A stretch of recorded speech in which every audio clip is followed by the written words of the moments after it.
So ahead and bring your gun knowledge, power, respect.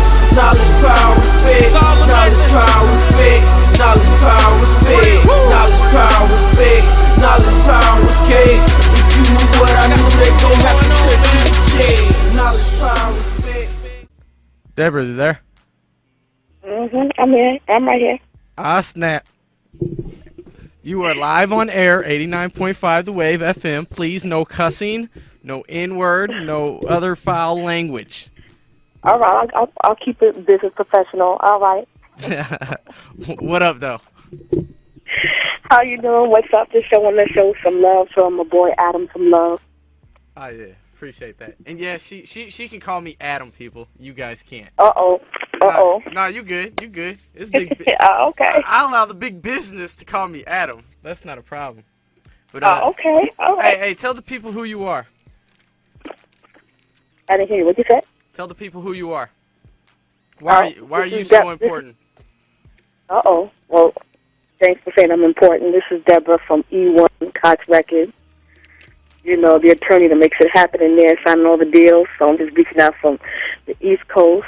So my boy, Adam, Midwest Mystics, you know, the wave, some love to know we seen the movement, we like what you're doing, and we support it. Oh, yeah, I appreciate it. Yeah, I got to meet your boy Sean Rock out there at the DJ, United DJs. All right, that's hot. Sean Rock, that's my boy. Yeah, he definitely showing y'all love. I did. Rocking a T-shirt. So it's all good. Definitely. So, how long have you been in the music business? Ooh, probably like 10 years. Oh, wow. I mean, 10 years on the legal side, but I've always been involved, you know, in it. I love music since I was a kid, so, you know, I knew I always wanted to be in music, so, yeah, probably like around 10, 11 years. Oh, okay. So, how did you end up in the position that you are in now? Well, you know, it's kind of like, you know, definitely it was divine intervention because, you know, for a couple of years I was working in the reggae and music industry, which is real gully. So, you know, they wanted to pay me the plantation wages. So, you know, I had to get out of there. So I had knew the attorney that was there already because he went to college, the same college I went to, different years, obviously. But so I had reached out to him, and he was like, yo, by the way, you know, we looking for somebody, you know, to come in. I said, oh, word. So I sent him my fax, my resume, and they checked it out, and, you know, they brought me in. So it was all about, you know, God's timing, great timing, and I've been there ever since. So 6 months later, he kind of left the company, so I basically took his spot, and the rest is history. Ah, that's what's up. So obviously you are a lawyer, so you obviously had to have some schooling. Like, where'd you go to school? Like, what'd you have to take? What kind of college courses? I mean, in New York, basically, I guess law school anywhere. You know, you got to do 4 years. You got to have your bachelor's degree. And then, you know, you go into law school, which is probably like another 3 years. So you take around 7 years of schooling of your life. And, you know, you take the first 2 years, well, the first year and a half is the same typical generic courses you got to take. Civil procedure, constitutional law, stuff like that. And your last, you know, year and a half is when you pick what you want to concentrate in. So, you know, I knew I wanted to do entertainment, so you take copyright law, trademark, contract, you know, legal research, stuff like that. A lot of writing, heavy writing stuff and reading, because that's just what you do. I mean, entertainment law is not as glamorous as people like to think. You know, it's a lot of, you know, paperwork and stuff like that. So if you can handle paperwork, you're good. That's what's up. Yeah, a lot of this business is paperwork, and a lot of people don't really understand it. It's more than just the music. You got to have your paperwork right. If you don't have your paperwork right, you might not get paid. Most definitely. You'll be surprised how people, you know, think about the check, but don't read the rest of the agreement. So, you know, people have to be careful. And if you can't read it, that's cool. Hire somebody who can read it for you and break it down for you and let you know what's really going on. Because if you don't have your paperwork straight, you know, that's it.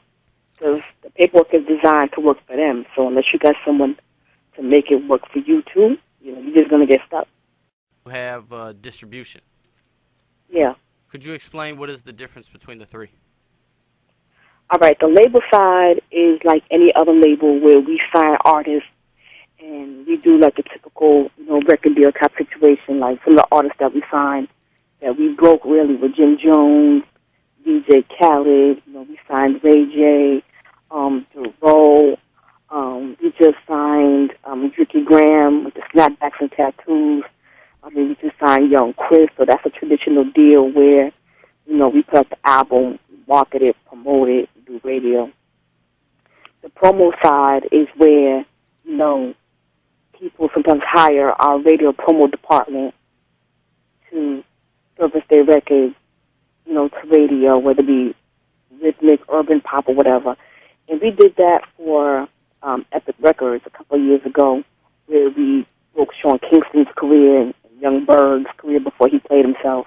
and then we have, the distribution. We don't claim him out here. Okay, that's good, because we ain't supporting him out here either, so you already know. And we have the pure distribution side where, you have some labels that are pretty much self-contained, and they just want to get the records in Best Buy and the mom and pop store. So we had the Death Row catalog, we had Duck Down's catalog, we do some stuff for RBC, and smaller labels like that. So, Okay. they're pretty much self-contained. They just want to know how to get here, this store, that store. And that's it. Okay, that's what's up. So, like, Mm-hmm. how would an artist go about, what would it take an artist who's never been signed, you've never heard before, to get noticed by eOne or any of the big labels out there? What do you think, or how do you feel they should get noticed? Like, what's the best route? That's a great question. The key is that there's a couple of keys. But what's important that they want to see that you have a presence where you're at. So if you're in a city and your own city is not showing you any kind of love, not feeling you, unless you live in West Bubble and they don't have no kind of, presence like Wiz Khalifa, like in Pittsburgh, and Pittsburgh don't have no urban, radio stations, nothing that's different. But if you don't have a movement that's being recognized and people not supporting you, that's a bad problem. Also, your BDS and media base, because now it's like already know. Labels are not what they used to be anymore. There's no artist development. You don't have any real A&Rs out there scouting and finding that diamond in the rough and just cultivating it into where it has to be. So, now it's like a lot of A&Rs are very linked up to the program directors and the DJs. And they watch BDS, they watch, spins to see what's going on. That's how we, found Darrell. Sean Rock was cool, one of the PDs in Texas. And they saw, a record, his first single, Walk That Walk, and then especially Ice Cream Paint Job, they saw it bubbling, and he was like, yo, who's this guy Darrell? And the PD was like, hey, this guy Darrell's a new jack, he's doing his thing, he's grinding, he's a good guy, check him out. And then we signed him, and the rest is history. So your reputation, you're holding down your city, you're doing shows. It doesn't have to be no grand tour or anything like that. Just the fact that you're professional and you actually like to work. There's a lot of artists who don't want to work. Just think shit is just gonna. Just think that magic is just gonna happen, and that's not the case. And and you just have to have that that song that has that potential. And once they see a little bit of potential, they'll capitalize off of it, because it's easier to capitalize on something that's already moving than to try to build something from scratch. Man, I hope the audience soaked that up. That was a lot of game right there. That's a lot. I try to give them the game, but people still want they're gonna do it their way. I mean, I see you be trying to put out the game out there, and nobody want to listen. They think that it's gonna happen different for them, and miracles happen. I'm not saying they don't, but in the music industry, miracles rarely ever just happen like that. Far few and in between. Exactly. So you just have to work. lot of artists just don't want to work. I mean, you have a lot of artists that have been grinding for a lot of years before they get bust. I mean, I know we were clowning on French Montana. I was clowning on French Montana today, but he's been grinding for a good couple of years. And he never gave up. And it's that grind that's in you that if you want it, you're going to work for it. And, you know, if it's important to you, you work for it. Yeah. So, quick question. With you guys being up there, are you guys fooled by some of these so-called internet numbers? Is there a way that you guys can see around that? Because I don't. When I see some of these artists out here who got these, like, outstanding, huge internet numbers, but I never come across anybody who actually plays them. But that's the key, though. See, people not fooled by that because, you know, when you're dealing with labels are all about relationships. All right, so, you know, you got, you know, our radio guys and A&Rs or whatever that travel to different cities all the time. So if you're getting these crazy numbers and the radio guy calls a local DJ that they know is the DJ in the city and say, you know, what's up with this guy? And the DJ's like, I don't know nothing about him. You know, the jig is up. You know what I'm saying? So it's just like, you know, people go by real numbers, and real numbers are media-based, BDS. They go by, like I said, your reputation. They can call people in the city and be like, who are your top 10 people? Like, who are the artists that are doing it? And these are people whose word means something. They're not just asking random people. These are people whose word, when they talk, it's like on some ear putting type stuff. Like, people stop and listen. So if they're not mentioning your name, like, it is what it is. All right. I got to last weekend. I got to meet your new guys out of eOne, Dricky. Is that how you pronounce it? Yep. Dricky Graham. Yep, Dricky. Snapbacks and tattoos. I actually like that joint. I like that joint a lot. I'm not into these new age kids. You know, the skinny jeans. That ain't me. I'm from the '90s. I know. I mean, I was surprised. I was like, what? Well, I know you tough on the music, so you say what you like and you say what you don't like. So I was like, oh, okay. And he was a cool kid, too, so I can't even knock that. Like, sometimes some artists, you got to maybe meet them a couple times. And maybe, you know, you get to understand them and you understand the music more. So. You know, you hit an important point. A lot of these artists, your attitude is key to, because if you're already acting like a diva and you're not even signed, you know, and you seem like you're more trouble than you're worth, you know, people are going to pass on you. People are not going to deal with you. That's it. So, you know, that's either. So, like I said, if somebody's calling to the city, like, oh, what's up with so-and-so artist? She's like, yeah, you know, he's good, but, you know, he's a jerk. He got too much mouth. He's rude and he's whatever. People are going to pass. That's not a good thing, man. Especially when you get a bad rap. You'd be surprised. I mean, you know, you on Facebook, you see all them legends in their own mind, and these people is real. Man, these cats out here, man, they got one heck of a imagination, man. They living in, I want to call them Peter Pans, man. They living in Neverland or something. I don't know. Yo, for real. For real. You can't tell them nothing either. So, and then they wonder why they on Facebook all day and don't have a deal. You know what? I never understood people who just sit there. I can't sit on the computer that long. Like, I might be on there, but I'm doing so much other things. I just peek over and get off. It's like, after a while, that just gets boring. Yeah, if you're doing business, yeah, you should be on the computer all the time. But if you're just sitting there talking about how hot you are and nobody else is telling you how hot you are, yeah, you know, those 3 or 4 likes are not a good look. No, definitely not. That's nothing. Not when you got 5,000 plus friends. That's not exactly. Definitely not. And you know what? And labels don't care about Facebook likes. They don't care about Twitter. You hear that? Say that one more time. Say that one more time. I said labels don't give a damn about Facebook likes. They don't give a damn about Twitter. It ain't that deep. I promise you. Ouch. People, you hear that? Quit wasting your time going hard on your Facebook. Quit wasting your time going hard on your Twitter and with the spamming. That's what most of y'all do is spam. anyway. It's definitely spamming because at the end of the day, Facebook and Twitter is not. It's good for whatever it is, but that's not a marketing promotion plan. It's not Facebook and Twitter. So, like, nowadays, you know, back in our day, 1 million records, that was that. Like, dang, that's a, you know, platinum.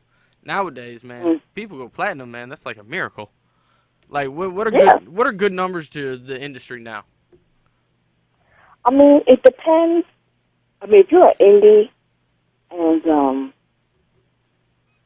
you could be going 30, 40,000, and you good, and you payable because you know the overhead is low. You know, you're not talking about some big crazy thing. A lot of the times when you hear like, okay, for example, you heard Future first week was 41,000. Wow. Everybody was just like, ouch. Yo, he's done. You know what I'm saying? Right. You know, for eOne or an independent, or if you would have put something out as an independent, 41,000, you're good. Like, right. What? 41,000? Yo, we going to Disneyland. You know what I mean? Right. But when you were talking about a big label machine, you asking for some crazy, ridiculous advance check, and they're spending a couple $100,000 to push a single and do a video, and that don't work, and they have to either do a second single and all those, you know, expenses. You know, 41,000, you losing your shirt. So 500,000. I mean, think about it. You had Homeboy who won American Idol one year. I forgot, he had some salt and pepper hair. His name was Taylor something. He sold 700,000 units, and he got dropped by Clive Davis, and you just like 700,000. Like, that's damn near like 300,000 from 1 million records. He already went gold, and he got dropped. So that just goes to show you the amount of money they spent. Who was that artist again? He was Taylor something. He was an older guy. He had salt and pepper hair.